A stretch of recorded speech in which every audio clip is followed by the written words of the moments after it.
Ini hanya Allah turunkan untuk umat Nabi Muhammad SAW. Catat ini ya.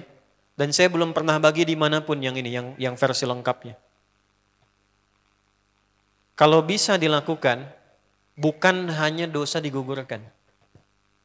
Tapi setiap hurufnya mempercepat terkabulnya doa kita di hadapan Allah Subhanahu wa Ta'ala. Ya. Ada 2 surah di dalam Al-Quran yang bila 2 surah ini dibacakan, itu setiap hurufnya dihitung bisa berpotensi menggugurkan dosa sekaligus mengabulkan doa-doa yang dimintakan. Sepanjang doa itu baik untuk urusan dunia akhirat kita. Kalau salah satu kurang baik diperbaiki oleh Allah. Misal dunia baik tapi akhirat tidak. Maka diperbaiki oleh Allah kepada yang lebih baik. Surat pertama Al-Fatihah. Surah kedua Al-Baqarah. Ya. Sebelum doa baca tuh Al-Fatihah sama Al-Baqarah. Tapi Al-Baqarahnya tidak dari ayat yang pertama. Kepanjangan. Cukupkan di ayat 285 sampai ayat 286, 2 ayat terakhir. Hadisnya sahih. Kalau mau dikuatkan biasanya banyak ulama memasukkan ayat 284. Ada yang sudah masuk ke dalam Ka'bah di sini? Ini informasi saja. Dan 3 ayat ini, Al-Baqarah 284, 285, 286, itu ayat yang dituliskan di dinding Ka'bah. Itu yang saat berhala dikeluarkan, gambar-gambar dihapus, itu ya, syair-syair diganti dengan ayat Quran sehingga jadi kain kiswah Ka'bah di luar. Itu ada sejarahnya. Yang di dalam pun dihiasi dengan hiasan ayat Al-Quran. Di antara yang dituliskan itu Al-Baqarah ayat 284, 285, 286. Intinya di 285 dan 286-nya. Tadi rakaat pertama yang saya bacakan dalam salat Isya. Hadisnya sahih. Itu spesial malaikat Jibril turun kepada Nabi Muhammad SAW mengabarkan kabar gembira siapa yang membiasakan membaca Al-Fatihah. Ya, kemudian 2 ayat terakhir di Al-Baqarah dari amanar rasulu sampai fansurna 'alal qaumil kafirin. Tidaklah dia membacakan itu kecuali setiap hurufnya dijaminkan mengabulkan doa-doa yang dia mohonkan sepanjang benar doanya dan tidak diselimuti maksiat. Ini maaf ya. Ini saya minta maaf dulu nih. Kalaupun Anda benar doanya khusyuk sampai nangis, tapi ada selimut maksiat dalam permohonan doa itu pengabulannya mental lagi. Hadisnya sahih. Thumma dzakara rajula yutilu as-safara ash'atha aghbara yamuddu yadayhi ila as-sama' fayaqulu ya rabb faqala Rasulullah sallallahu alaihi wasallam anna yustajabu lidzalik famat'amuhu haram mashrabuhu haram malbasuhu haram wa ghudhiya biharamin fa anna yustajabu lidzalik. Rawahu Muslim. Nabi mengisahkan seorang lelaki menempuh perjalanan jauh.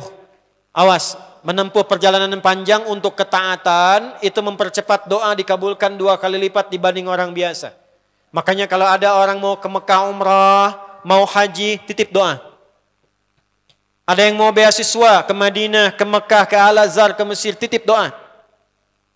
Saya biasanya kalau mau berangkat umrah, Ustaz titip doa, ayo tulis banyak tuh.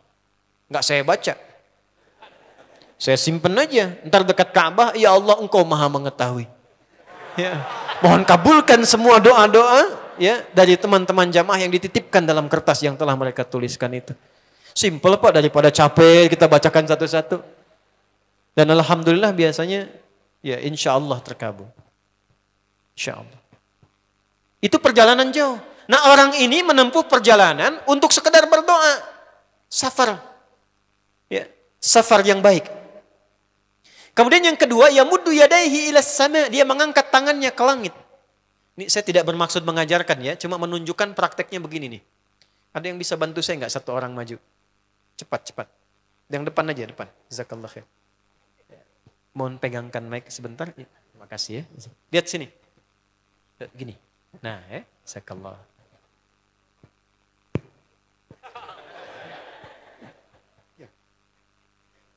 Nah, gini ya. Ini tangan, lihat telapak 2 ya. Berdoa itu sesuai porsinya, dan ikuti caranya Nabi. Kalau doanya formal dalam sholat dan diikat dengan gerakan, jangan kreatif. Ikuti seperti Nabi yang contohkan. Misal dalam sholat, shollu kama ra'aitumuni usolli. Sholatlah seperti kalian melihat aku sholat. Nanti ada 3 posisi atau sampai 4 posisi dalam sholat yang mempercepat terkabulnya doa. Posisi puncaknya sujud. Hadisnya sahih. Inna ma aqrabal abdi min rabbihi wa huwa sajidun fa akthirud doa. Keadaan terdekat antara hamba dengan Rabbnya adalah saat sujud. Maka perbanyak doa saat sujud. Tangannya posisi sujud begini, menempel. Jadi nggak usah begini. Oke, begini. Nah ini di luar sholat. Di luar sholat kalau berdoa tangan begini.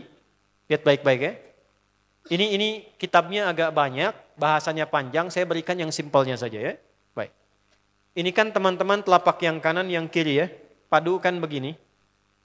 Ya. Lalu setiap Anda kan pasti punya garis yang kanan dengan garis yang kiri. Ada kan? Itu membentuk keseimbangan. Oh, ini bukan ilmu otak-atik ya. Ini ada sanadnya nih. Pertemukan 2 garis itu sehingga seimbang tangan ini. Tuh. Ini masalah sederhana tapi poinnya penting sekali. Sudah? Cara yang pertama begini. Ini di luar salat dan bukan dalam posisi saat istisqa, saat minta hujan. Begini, sudah pertemukan. Lalu letakkan sejajar dengan dada di sini. Ya. Jadi kalau dada itu, ini posisinya, ini nahar di sini. Ini ada rongga dari bagian atas dengan perut, ada rongga kosong. Nah ini yang disebut dengan sodrun di sini. Ya, kalau kita meletakkan telapak tangan saat sholat begini, letaknya di sini. Yang ini perut, yang ini nahar. Doa itu di sini. Jelas? Semakin kita memohon dengan lebih sangat, naikkan sedikit begini. Sudah? Kalau istisqa, minta hujan, agak lebih tinggi ke atas. Nah ini cara mengangkat yang standar di sini. Untuk memohon. Jelas? Oke. Jazakallah khair. Nah ini, orang ini, dia mengangkat tangannya. Jadi, melakukan perjalanan jauh, mengangkat tangannya, ya muddu yadaihi ilas sama. Orang yang berdoa dengan mengangkat tangan, itu dijawab doanya oleh Allah lewat keterangan Nabi SAW, itu bisa kama qala 2 kali lebih cepat dibandingkan dengan orang yang tidak mengangkat tangan saat berdoa. Jadi Anda cuma sekedar doa dengan mengangkat begini, itu lebih cepat potensi dijawabnya dengan mengangkat doa. Ada seorang bertanya pada Nabi SAW, hadis sahih, ya Rasulullah, bagaimana pendapatmu dengan seseorang yang meminta kepada Allah dengan mengangkat tangan, atau kama qala. Lalu Nabi mengonfirmasi, bertanya balik, bagaimana kalau ada seseorang memohon kepada Anda dengan mengangkat tangannya? Pak, tolong Pak, tolong Pak, tolong. Gitu kan? Di depan rumah Anda, 1 jam begitu Pak, tolong Pak. Kira-kira Anda beri atau tidak? Beri. Minimal kalau Anda nggak punya kemampuan, Anda referensikan atau beri sesuai kemampuan Anda kan? Angkat tangannya. Dia jawab, saya malu kalau nggak ngasih. Apa kata Nabi?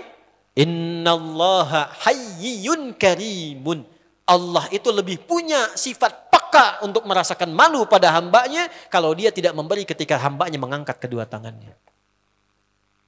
Nah nanti ada beda-beda posisi saat khatib Jumat misalnya 1 begini untuk khatib. Makmum mengangkat 2 tangan.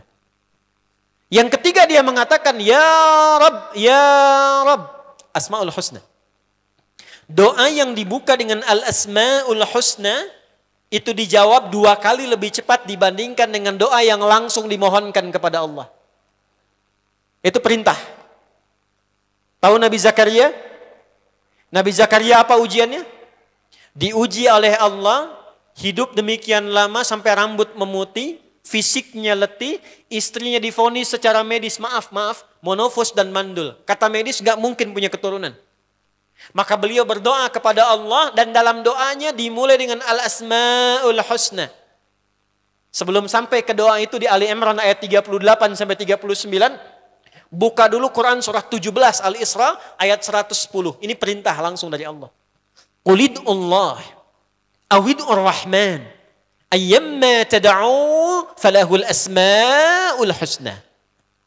Quran surah ke-7 ayat 180. Walillahil asma'ul husna fad'uhu biha. Fad'u biha. Qul Allah, kalau engkau punya masalah hambaku, dan tidak ada di dunia ini yang tidak punya masalah. Quran surah kedua ayat 155. Wala nabluwannakum bisyai. Setiap yang hidup itu, aku pasti akan uji dengan masalah. Itu kata Allah. Jangan disimpan sampai di situ, teruskan. Bukan untuk membebani hambaku dengan masalah, tapi untuk menaikkan kualitas hidupnya sehingga menjadi lebih baik. Jadi ketika Allah titipkan masalah itu, bukan ingin membuat kita bermasalah. Tapi dengan masalah itu kita diuji supaya kualitas hidup kita menjadi lebih baik. Ini Anda yang kuliah di UPI di sini, ada ujian nggak? Ada. Untuk apa ujian itu diadakan? Supaya bisa melihat kualitas peningkatan ilmu Anda dari masuk sampai naik tingkat. Kalau nggak ada ujian nggak kelihatan kualitasnya bertambah. Logikanya begitu. Dan tidak mungkin Allah menguji seorang hamba di luar batas kemampuannya. La yukallifullahu nafsan illa. Jadi nggak ada orang yang hidup yang tidak punya masalah. Karena rumusnya mengatakan hidup berbanding lurus dengan masalah. Yang hidup pasti punya masalah. Yang tidak ingin punya masalah, tidak ingin hidup. Karena orang yang tidak hidup, yang hilang masalahnya, selesai hidupnya. Baik. Siapa yang tidak ingin punya masalah? Angkat tangan. Baik. Siapa yang ingin punya masalah? Alhamdulillah. Baik. Yang lain wallahu a'lam. Nah, kulit Allah kalau sedang diuji masalah, kan yang ngasih siapa? Yang nitipkan siapa? Yang punya solusinya siapa? Kalau Anda tahu yang punya solusinya Allah, kenapa curhatnya bukan kepada Allah? Kan sudah dicontohkan di Quran, kalau punya masalah curhatin ke Allah. Quran surah 12 ayat 86, sejak era Nabi Yakub. Masalah di rumah tangga, anak bermasalah curhatnya pada siapa? Allah. Innama ashku bathi wa huzni ilallah. Aku tuh kalau punya masalah, sesedih apapun, curhatnya Allah. Bentangkan sajadahmu. Curhatkan dalam sujudmu, tingkatkan takwamu. Wa may yattaqillaha yaj'al lahu makhraja. Quran surah 65 di akhir ayat yang kedua. Bentangkan sajadahmu, curhatkan, habiskan dalam sujudmu, keluarkan tangismu. Sehingga bebannya jadi ringan. Walaupun solusi belum datang, hatinya sudah tenang. Yang diperintahkan panjangkan sajadahmu, bukan panjangkan statusmu. Kita sudah tahu ayatnya, paham ketentuannya, tapi kenapa prakteknya ditumpahkan di Instagram, di Facebook, bikin vlog di YouTube, hanya untuk curhat saja. Dan ironinya dalam hal yang demikian tahu yang menyelesaikan Allah. Sekarang tambah bonus, aminkan ya. Yang mengaminkan doa ini mudah-mudahan dihilangkan masalahnya. Puguma mana nanti bermasalah keneh di dia.